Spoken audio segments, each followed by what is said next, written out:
ओम शांति। अभी हम सुनेंगे 19 नवंबर 2022 के बाबा के मधुर महावाक्य। मुरली का सार है, मीठे बच्चे, पतित पावन बाप आए हैं पावन बनाकर पावन दुनिया का वर्षा देने। पावन बनने वालों को ही सद्गति प्राप्त होगी। मीठे बच्चे, पतित पावन बाप आए हैं पावन बनाकर पावन दुनिया का वर्षा देने। पावन बनने वालों को ही सद्गति प्राप्त होगी। प्रश्न है, भोगी जीवन योगी जीवन में परिवर्तन होने का मुख्य आधार क्या है? बाबा पूछ रहे हैं कि भोगी जीवन को योगी जीवन में परिवर्तन होने का मुख्य आधार क्या है? बाबा कहते हैं निश्चय। जब तक निश्चय नहीं कि हमको पढ़ाने वाला स्वयं बेहद का बाप है, तब तक ना योग लगेगा, न ही पढ़ाई पढ़ सकेंगे। भोगी के भोगी ही रह जाएंगे। कई बच्चे क्लास में आते हैं लेकिन पढ़ाने वाले में निश्चय नहीं है। समझते हैं हाँ कोई शक्ति है, लेकिन निराकार शिव बाबा पढ़ाते हैं, यह कैसे हो सकता? यह तो नई बात है। ऐसे पत्थर बुद्धि बच्चे परिवर्तन नहीं हो सकते। बाबा कहते बाबा में निश्चय ही परिवर्तन का आधार है। जब तक यह निश्चय नहीं हो कि भगवान हमें पढ़ाते हैं, निराकार शिव बाबा हमें पढ़ाते हैं, तब तक भोगी जीवन योगी में परिवर्तन नहीं हो सकता। ओम गीत है, ओम नमो शिवाय। ओम शांति। बच्चे यह तो समझ गए हैं कि शिव बाबा हमको पढ़ाते हैं। घड़ी घड़ी तो नहीं कहेंगे भगवानुवाच। यह तो कायदा नहीं कि घड़ी घड़ी अपनी ही महिमा करनी है। शिव बाबा जो सबका बाप है, वह हम बच्चों को बैठ पढ़ाते हैं। भविष्य 21 जन्मों के लिए अटल अखंड देवी स्वराज्य प्राप्त कराते हैं। जैसे स्कूल अथवा कॉलेज में बच्चे जानते हैं कि टीचर हमें आप समान बैरिस्टर बना रहे हैं, एम ऑब्जेक्ट है। बाकी सत्संगों में जो जाते हैं वेद शास्त्र आदि सुनने के लिए, उससे तो कुछ भी मिलता नहीं है। इसलिए टीचर फिर भी अच्छे होते हैं जो शरीर निर्वाह अर्थ कोई जिस्मानी विद्या सिखलाते हैं, जिससे आजीविका होती है। बाबा कहते हैं जो दूसरे सत्संग होते हैं उसमें तो कोई एम ऑब्जेक्ट नहीं होती। स्कूल में भी एम ऑब्जेक्ट होती है, वैसे तुम बच्चों की भी एम ऑब्जेक्ट है भविष्य देवी स्वराज्य प्राप्त करना। बाबा कहते बाकी सब दुर्गति ही करते हैं। बच्चे शादी न करें, करना चाहें तो बाप कहेगा कि वर्षा भी नहीं मिलेगा, उनकी प्रॉपर्टी भी नहीं मिलेगी अगर शादी नहीं करोगे तो। जहाँ चाहे वहाँ चले जाओ। यहाँ तो बाप अमृत भी पिलाते हैं और वर्षा भी देते हैं। शिव बाबा हमें ज्ञान अमृत भी पिलाते हैं और 21 जन्मों का वर्षा भी देते हैं। कहते हैं कि पवित्र बनो तो पवित्र दुनिया के मालिक बनेंगे। कितना फ़र्क है हद के बाप में और बेहद के बाप में। वह रात में ले जाते हैं अर्थात विकारों में धकेलते हैं, यह बेहद का बाप शिव बाबा दिन में ले जाते हैं। यह है ही पतित पावन। कहते भी हैं कि सदगति दाता एक है जो आकर सबकी सदगति करते हैं। फिर दुर्गति किसने की? बाबा पूछ रहे हैं। यह नहीं जानते। बाप समझाते हैं सब आसुरी मत वाले हैं, यहाँ आते हैं असुरों से देवता बनने। यह इंद्रप्रस्थ है। कई असुर भी छिपकर आए बैठते हैं। सब सेंटर्स पर ऐसे छिपे असुर अर्थात विकारी बहुत आते हैं, फिर घर में जाकर विष पीते हैं। बाबा कहते तो काम चल ना सके, वह पत्थर बुद्धि बन जाते हैं। जो बाबा से छुपाकर विकार में जाते हैं और सेंटर्स पर भी आते हैं, तो बाबा कहते ऐसे काम नहीं चल सकता, दो काम इकट्ठे नहीं चल सकते। वह बच्चे पत्थर बुद्धि बन जाते हैं, बाप को पहचानते ही नहीं। निश्चय बिल्कुल ही नहीं कि हमको बेहद का बाप पढ़ाते हैं। ऐसे ही आकर बैठ जाते हैं तो न योग लगेगा, न पढ़ाई ही पढ़ सकते। भोगी के भोगी ही होंगे। जो बच्चे बाबा कहते भोगी होते हैं वो योगी नहीं बन सकते। बहुत समझते हैं कि कोई शक्ति है, बस इतना ही समझते हैं कि कोई शक्ति है, पर निश्चय नहीं करते। बाबा कहते निराकार शिव बाबा कैसे आ सकता, कोई शास्त्र में भी लिखा हुआ नहीं है, यह नई बातें हैं। गाते भी हैं शिव जयंती, परंतु पत्थर बुद्धि होने के कारण समझते नहीं। शिव है तब तो सब भक्त याद करते हैं, कहते भी हैं शिवाय नमः। समझते हैं वह परम धाम में रहते हैं। हमारा बाप भी है परम पिता, तो वह सबका फादर हो गया ना। भारत में ऐसे भी हैं जो फादर को नहीं मानते। मनुष्यों को समझाना बहुत मुश्किल है। मनुष्य तो यह भी नहीं समझते कि अभी दुर्गति का समय चल रहा है। भक्ति मार्ग में पहले अव्यभिचारी भक्ति थी, अब व्यभिचारी बन गई है। व्यभिचारी और अव्यभिचारी में कितना अंतर है। वह पाप आत्मा, वह पुण्य आत्मा। अव्यभिचारी भक्ति है सच्ची भक्ति। अव्यभिचारी बोलते हैं जिसमें सिर्फ एक की भक्ति करते हैं। तो सबसे पहले शिवलिंग की पूजा हुई थी, तो अव्यभिचारी भक्ति माना एक शिव की भक्ति, और व्यभिचारी माना बहुत सारे देवी देवताओं की और भक्ति। बाबा कहते उस समय यानी द्वापर में मनुष्य सुखी भी रहते हैं, धन दौलत आदि सब रहता है। द्वापर युग में शिव की पूजा शुरू करते हैं, तो बाबा कहते अव्यभिचारी भक्ति करते हैं, उसमें थोड़े सुखी रहते हैं मनुष्य, धन दौलत भी रहता है उनके पास। कलयुग में जास्ती दुर्गति को पाते हैं। जब व्यभिचारी भक्ति में आते हैं तब विकारी भी बहुत बनते जाते हैं। दिन प्रतिदिन विकार भी जोर भरते जाते हैं। पहले सतो प्रधान विकार थे, अभी तमो प्रधान विकार हैं। सब बिल्कुल ही तमो प्रधान है। घर घर में कितने झगड़े हैं। शिव बाबा बैठ बच्चों को समझाते हैं, श्री कृष्ण तो बाप नहीं ठहरा। कोई की भी बायोग्राफी नहीं जानते हैं। यह है पतित पावन। परम पिता परमात्मा को मानते हैं कि वह ज्ञान का सागर है। पानी का सागर थोड़े ही पतित पावन नॉलेजफुल है। मनुष्य तो पानी के सागर से निकली हुई पानी की नदियों को पतित पावनी समझ लेते हैं। उनसे पूछना चाहिए कि जैसे गीता के भगवान का ऑक्यूपेशन पूछा जाता है, निराकार परम पिता परमात्मा है रचयिता और कृष्ण है रचना। अब बताओ गीता का भगवान कौन? भगवान तो एक को ही कहेंगे, फिर व्यास को भगवान कैसे कह सकते हैं? तो ऐसे ऐसे प्रश्न पूछने चाहिए। पतित पावन परम पिता परमात्मा ज्ञान का सागर है, उनसे यह ज्ञान गंगाएं कैसे निकलती हैं? परम पिता परमात्मा ब्रह्मा मुख कमल द्वारा ब्रह्मन मुख वंशावली रचते हैं। उन्हों को ब्रह्मा मुख से ज्ञान मिल रहा है, जिससे सदगति को पाते हैं। अब पानी के सागर से पावन बनते हैं व ज्ञान सागर से। पानी से मनुष्य तो पावन हो न सके, तो यह पहेली भी पूछनी पड़े। इनको पूछने से पावन दुनिया का मालिक बन सकते हैं।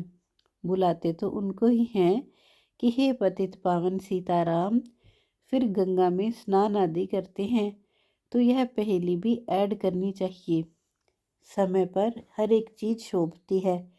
बाबा कहते जैसे वो गीता के भगवान वाली पहेली है, वैसे यह भी पहेली है कि पतित पावन की कौन है। ख्याल चलते तो है ना, क्या ऐसी चीज़ें बनाएं जो मनुष्य सदैव अपने पास यादगार रखे। अच्छी चीज़ होगी तो सदा अपने पास रखेंगे, कागज आदि तो फेंक देते हैं। देवताओं की अच्छी चीज़ होगी तो फाड़ेंगे नहीं। सर्विस की प्रैक्टिस वालों का सारा दिन विचार सागर मंथन चलता रहेगा और काम करके दिखाएंगे। सिर्फ कहना नहीं है कि ऐसे करना चाहिए। ये किसको कहते हो?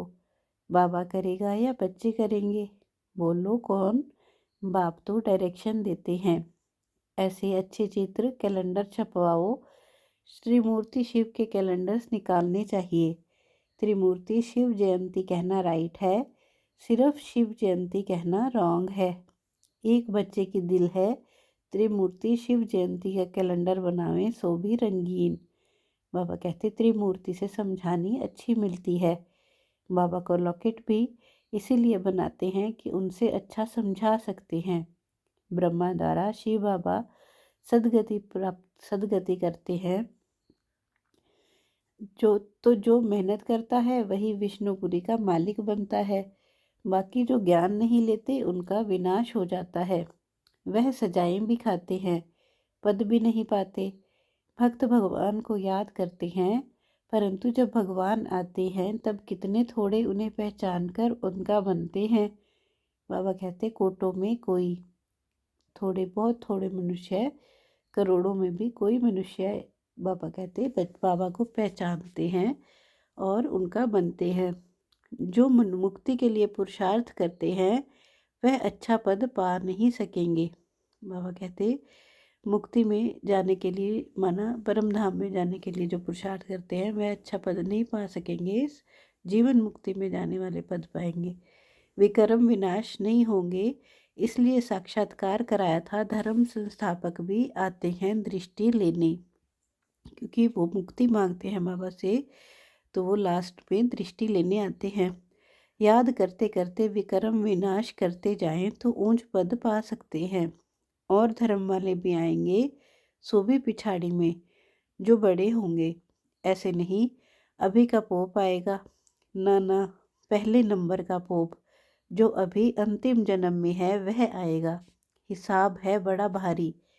अब यह कुंभ का मेला है, यह सब भक्ति मार्ग की सामग्री है। जब दुर्गति को पाने का पूरा ग्रहण लग जाता है तब बाप आकर 16 कला संपूर्ण बनाते हैं। ग्रहण को सवदर्शन चक्र से निकाला जाता है। यह जो अपना गोला है उसमें नीचे लिखना चाहिए, यह है सवदर्शन चक्र। यह बहुत अच्छी चीज़ है। यह ईश्वरीय कोट ऑफ आर्म्स है। यह तो ईश्वरीय बातें हैं। स्लाइड्स जो बना रहे हैं उसके लिए भी बाबा समझाने देते हैं। अगर समझो वो मुरली सुने तो डायरेक्शन अमल में ला न सके। मुरली तो रोज़ पढ़नी चाहिए। सर्विस में जो हैं उनको एक्ट में आना चाहिए। त्रिमूर्ति का भी स्लाइड्स बनाते हैं, उनमें अक्षर बहुत अच्छे हैं। स्थापना और विनाश, 2 गोले भी चाहिए। यह है नर्क, यह है स्वर्ग। यह आज का भारत और यह कल का भारत। बाप सेकंड पे जीवन मुक्ति देने वाला बैठा है। बाबा को पहचाना, निश्चय हुआ, बस जीवन मुक्ति पाने का पुरुषार्थ चल पड़ता है।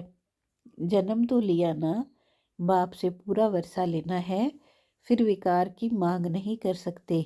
बाप कहते हैं भ्रष्टाचारी को वर्षा मिल न सके। प्रैक्टिकल में ब्रह्मा का ही मिसाल दिखाना ऐसे बहुत मुश्किल निकलते हैं। अपनी इज्जत आदि भी बहुत देखती है ना। क्रिएटर बाप है, सबको उनकी आज्ञा पर चलना है। तुम भी श्रीमत पर नहीं चलते हो तो पद भ्रष्ट हो जाता है। बाप कहते हैं इस ज्ञान मार्ग में नष्टो मोहा चाहिए। बाबा की आज्ञा मिली हुई है। जो बच्चे आज्ञाकारी नहीं वह कपूत ठहरे। वह बच्चा बच्चा नहीं। पवित्रता की आज्ञा तो अच्छी है ना। राजयोग तो बाप अभी सिखलाते हैं। मनुष्य तो बेचारे समझते नहीं। बच्चों में भी नंबरवार पुरुषार्थ अनुसार समझते हैं। बाप इतना डायरेक्शन देते हैं, कोई बच्चे मुश्किल करके दिखाते हैं। बाप कहते हैं त्रिमूर्ति का कैलेंडर बनाना है। सारा मदार है त्रिमूर्ति शिव के चित्र पर। लिखा हुआ है ब्रह्मा द्वारा स्थापना। जरूर शिव बाबा स्वर्ग की स्थापना करेंगे। कलयुगी आसुरी राज्य का विनाश होगा। आसुरी राज्य में कितने ढेर हैं, देवी राज्य में कितने थोड़े हैं। लिखा हुआ भी है कि अनेक धर्मों का विनाश, एक सत्य धर्म की स्थापना। बाप कहते हैं मैं कितना श्रृंगारता हूँ, फिर भी सुधरते नहीं, उल्टा सुल्टा बोलते रहते हैं। यहाँ बाबा कहते हैं देह सहित जो कुछ है सब भूल माँ में कम याद करो। मुझे एक बाप को याद करो, अपनी देह में भी ना फंसो। बाबा कहते हैं कि अपने देह विमान में भी ना हो, किसकी देह में फंसने से गिर पड़ते हैं। जैसे मम्मा की देह से प्यार था तो मम्मा के जाने के बाद कितने मर गए। क्योंकि नाम रूप में फंसे हुए थे। बाप कितना कहते हैं कि देह अभिमानी मत बनो, माँ में कम याद करो। तुम इस ब्रह्मा के शरीर को भी याद नहीं करो। शरीर को याद करने से पूरा ज्ञान उठा नहीं सकते। बाबा कहते देही अभिमानी बनने में बहुत मेहनत है। बाप की याद में रहना यह बहुत डिफ़िकल्ट है। ज्ञान तो बहुत अच्छा अच्छा सुनाते हैं, योग में मुश्किल रहती है। जितना रुस्तम उतना माया के तूफान आएंगे। किसी न किसी के नाम रूप में फंस धोखा खा लेते हैं। बाबा कहते इसमें बड़ी खबरदारी चाहिए। योग में ही बड़ी मेहनत है। नॉलेज तो सहज है, योग में ही अर्थात याद में ही घड़ी घड़ी भूल जाते हैं। इसलिए बाबा कहते हैं विकर्माजीत कैसे बनेंगे। योग में रहो तो पाप भी नहीं होंगे, नहीं तो 100 गुना हो जाता है। यहाँ तो खुद धर्मराज और बाप दोनों साथ हैं। इसलिए खुद कहते हैं कि बाप के आगे कोई पाप नहीं करना, नहीं तो 100 गुना दंड पड़ जाएगा। योग से ही विकर्माजीत बनना है। स्वदर्शन चक्र तो जानना सहज है। इस खोले के नीचे लिखना है चक्र, ना कि चरखा। बाबा युक्तियाँ तो बहुत बतलाते हैं, बच्चों को एक्ट में आना है, माना करना है वह जो बाबा युक्तियाँ बताते हैं। अच्छा, मीठे मीठे सिकी लदे बच्चों प्रति माता पिता बाप दादा का याद प्यार और गुड मॉर्निंग। रूहानी बाप की रूहानी बच्चों को नमस्ते। हम रूहानी बच्चों की रूहानी बाप दादा को दिलवा जान सिकवा प्रेम से नमस्ते नमस्ते। शुक्रिया बाबा, शुक्रिया। धारणा के लिए मुख्य सार है, किसी भी देहधारी के नाम रूप में अटकना नहीं है, अपनी देह में भी नहीं बसना है। इसमें बहुत खबरदारी रखनी है। ज्ञान मार्ग में नष्टो मुहा जरूर बनना है, पवित्रता की आज्ञा माननी है और दूसरों को भी पवित्र बनाने की युक्ति रचनी है। वरदान है, सर्व विकारों के अंश का भी त्याग कर संपूर्ण पवित्र बनने वाले नंबर 1 विजयी भव। सर्व विकारों के अंश का भी त्याग कर संपूर्ण पवित्र बनने वाले नंबर 1 विजयी भव। संपूर्ण पवित्र वह है जिसमें अपवित्रता का अंश मात्र भी न हो। पवित्रता ही ब्राह्मण जीवन की पर्सनैलिटी है। ब्राह्मण जीवन की पर्सनैलिटी बाबा कहते पवित्रता ही है। यह पर्सनैलिटी ही सेवा में सहज सफलता दिलाती है। लेकिन यदि एक भी विकार का अंश है तो दूसरे साथी भी उसके साथ जरूर होंगे। जो विकार हैं वो आपस में साथी हैं, तो बाबा कहते यदि एक भी विकार का अंश है तो उसके दूसरे साथी भी उसके साथ जरूर होंगे। जैसे पवित्रता के साथ सुख शांति है, ऐसे अपवित्रता के साथ पांचों विकारों का गहरा संबंध है। इसलिए एक भी विकार का अंश ना रहे, तब नंबर 1 विजयी बनेंगे। तो बाबा ने आज हमें वरदान दिया कि सर्व विकारों के अंश का भी त्याग कर संपूर्ण पवित्र बनने वाले नंबर 1 विजयी भव। स्लोगन है, हिम्मत का एक कदम रखो तो 1000 गुना मदद मिल जाएगी। हिम्मत का एक कदम रखो तो बाबा की 1000 गुना मदद मिल जाएगी। ओम शांति।